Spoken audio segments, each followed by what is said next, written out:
Alright, so I really like the price of this one, but this fits in my refrigerator so much better. Plus it's easier to use. Now, the problem is getting that into here. Hold on here. Because this part is a tiny, teeny, tiny hole. You're not going to get much mayonnaise in there very quickly. Unless we use a tool. You can use a funnel, but gosh, that's so traditional. And you got to clean the funnel, and you never quite get all the mayonnaise out of that either. But what if you just had one of these laying around? You wash it up really well, fill it with mayo. There you go. Give it a shot. Alright, so I washed it off really well and tied off the other 4 fingers except for the thumb. Wondering if maybe I shouldn't have just used the index finger instead, but we'll see. Anyway, I thought about trying to fill it with one hand and all that, and I realized if I just drop it in a cup and put it around the top.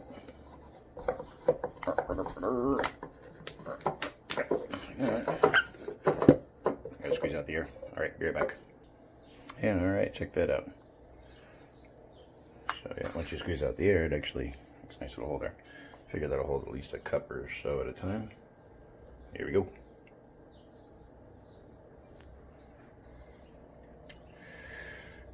Yep. Plus, it's just very satisfying.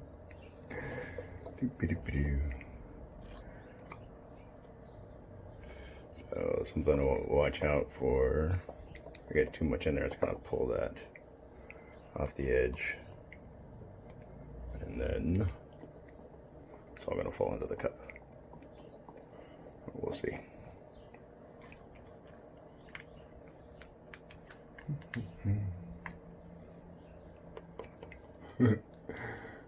Alright, that's probably, I don't know. I'm going to release the air a little bit and see if I can fit a little more in. And actually, tapping it down a little bit more room. And some more. Why not, right? It is stretchy, so hopefully I'll be able to get the edges off without spilling too much. Alright, let's see how this works. Then I gotta cut the tip off too. Alright, so yep, I got the top off and got it all gathered up in there and squeezed some into the thumb here. So now the trick is going to be to get that without too much pressure and then squirt it in there. We'll see. Oh, not bad at all. I didn't put any pressure on it and just cut a little slit in there. And stick that right there. And I'll squeeze it all in. We'll see how it goes. Alright, so one little challenge I ran into is you try to squeeze mayonnaise in. Obviously air is going to want to escape. So stuck a little straw in there. It actually helped to push the thumb down into the receptacle so that when I squeeze, mayonnaise flows in and the air can escape through the straw. Alright, let me finish this up here. Alright, cool. Got that all squeezed out there. Very little mayonnaise left inside. Filled it about halfway with that one. And I think normally that would be okay, but I'm going to go ahead and see how it works to stick the thumb in there and put a few more spoonfuls in. See how that works. Alright, that wasn't too bad at all. Actually, I'm kind of glad that I used the thumb because I decided to go ahead and put it around the cup. If you notice, the thumb's kind of sitting up high, so nothing really goes down into that anyway.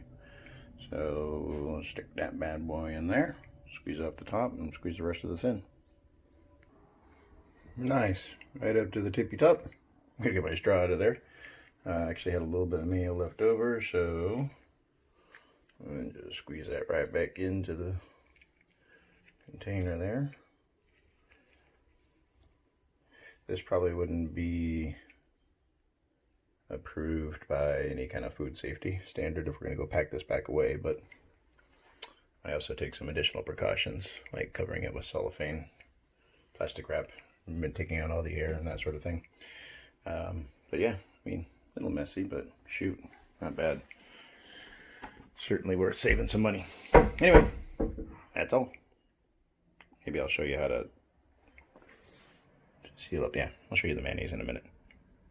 Alright, so I'm going to put away the rest of this mayonnaise, but I'm probably not going to use it for a while. So I want to make sure that I take precautions to reduce the amount of bacteria that can grow in there.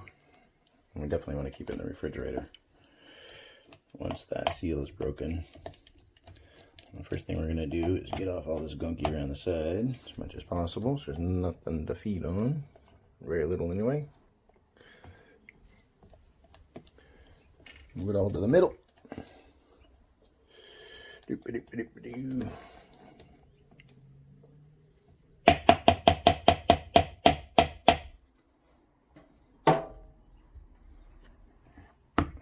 Tap that down.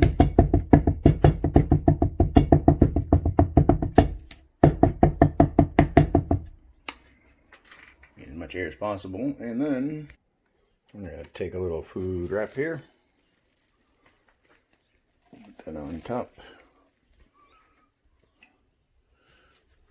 Also the most frustrating substance in the world to work with at times. But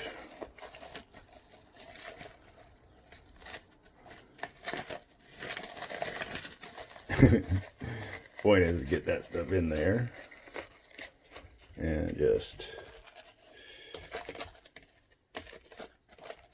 cover the top. Be right back.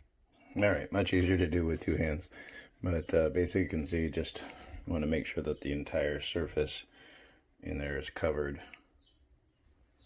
with oh, so much more helpful plastic wrap. There's no air in there for bacteria to feed on, because they do need air to breathe as well.